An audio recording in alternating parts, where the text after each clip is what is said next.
अस्सलाम वालेकुम। मैं हूं निसार अहमद दूल। आप देख रहे हैं दूल गोट फार्म का ऑफिशियल यूट्यूब चैनल और फेसबुक पेज। कैसे हैं दोस्तों? उम्मीद करता हूं कि आप सब खैरियत से होंगे। बहुत सारे दोस्त बार बार सवाल पूछते हैं कि बकरी का सालाना, माहाना और रोज़ाना का ख़र्चा कितना होना चाहिए। आज 25 मार्च 2024 है, तो हम अपनी बकरियों के लिए गर्मियों का चारा काश्त कर रहे हैं। तो मैंने कहा अब इसकी मुकम्मल तफसील आप दोस्तों के साथ भी शेयर करते हैं कि हम कितने जानवरों के लिए कितना चारा काश्त करते हैं और वो कितने माह तक हम इसको इस्तेमाल करते हैं। उसके अलावा जो हमारे मुलाजमीन हैं और या कुछ और जो उनके अखराजात हैं, वो सारे ऐड करके हमारी जो बकरी है उसका रोज़ाना और माहाना ख़र्चा कितना बनता है, इसकी मुकम्मल फिजिबिलिटी रिपोर्ट आज आपके साथ शेयर करते हैं।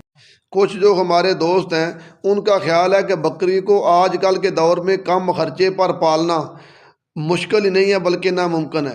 तो मैं आज आपको तफसील सारी शेयर करके साबित करने की कोशिश करता हूँ कि बकरी को आज भी सस्ते और आसान तरीके से पाला जा सकता है। तो चलें तफसील का आगाज़ करते हैं। दोस्तों, गर्मियों में जो चारा हम अपनी बकरियों के लिए काश्त करते हैं वो है जंतर। और दोस्तों, अब मैं आपको बताता चलूँ, जो जंतर है बहुत ही ताकत वाला चारा है। बल्कि हम यूँ कहते हैं कि अगर बकरी 4-5 माह 6 माह जंतर को अच्छे तरीके से खा ले तो वो पूरा साल आसानी के साथ निकाल जाती है।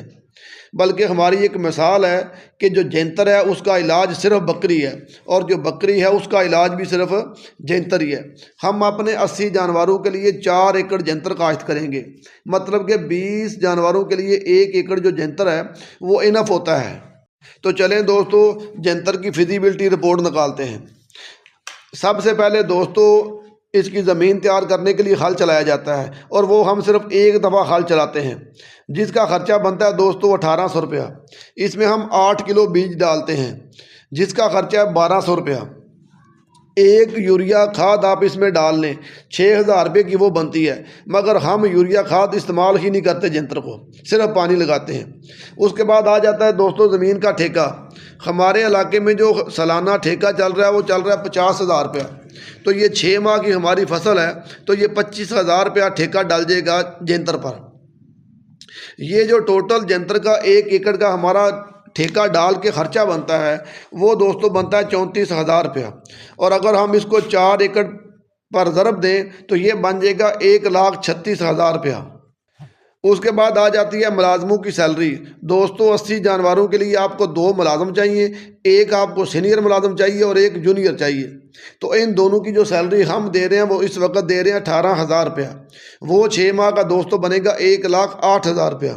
तो 10,000 रुपया इसमें आप और ऐड कर लें, मेडिसन वगैरह का या आपको मसाला वगैरह देते हैं वो उसमें ऐड कर सकते हैं। ये जो टोटल ख़र्चा बनेगा 2,54,000 रुपया बनेगा 6 माह का 80 जानवरों का। अगर हम इसको 6 पर तकसीम करें तो ये 42,000 रुपया बनेगा 80 जानवरों का 1 माह का ख़र्चा।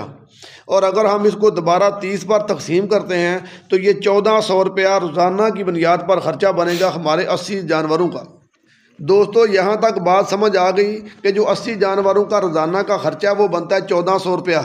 अब हम निकालते हैं एक बकरी का ख़र्चा। अगर हम इसको 80 पर तकसीम करेंगे तो ये बनेगा 17.50 रुपये रोज़ाना का फ़ी बकरी का ख़र्चा। अगर हम इसको 30 से दोबारा ज़रब देते हैं तो ये 525 रुपये बनेगा एक बकरी का माहाना ख़र्चा।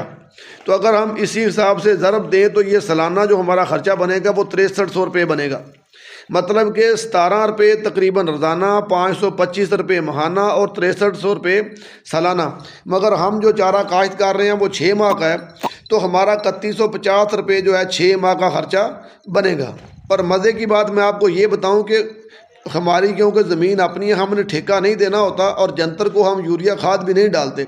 अगर यूरिया खाद और ठेके का ख़र्चा बीच में से निकाल दें तो जो हमारी बकरी है उसका जो रोज़ाना का ख़र्चा बनता है वो बनता है 9 से 10 रुपये। ये जो हमारा जंतर है मई के पहले हफ्ते से स्टार्ट हो जाएगा इंशाल्लाह ताला और ये नामे महीने तक चलेगा। मतलब कि ये 5 माह हमारे चारे का बंदोबस्त हो जाएगा। तो ये ऊपर वाला 1 माह होता है ना, जब जंतर ख़त्म होता है दोस्तों तो हमारा जो इलाका है उसमें कपास का जो सीज़न है वो एंड हो जाता है। तो तब बकरियों की जो चराई होती है ना वो हमें फ्री में पड़ जाती है। महीना 1.5 महीना हमारी बकरियों के चारे का ख़र्चा है वो 1 रुपया भी नहीं आता। امید ہے آپ کو بات سمجھ آ گئی ہوگی دوستو، بلنڈر پر بالکل نہیں جانا۔ بکری آج بھی سستی اور سادہ طریقے سے پالی جا سکتی ہے اور یہ پرافٹ بھی دے سکتی ہے۔ اپنا بہت سارا خیال رکھیے گا۔ السلام علیکم ورحمۃ اللہ وبرکاتہ۔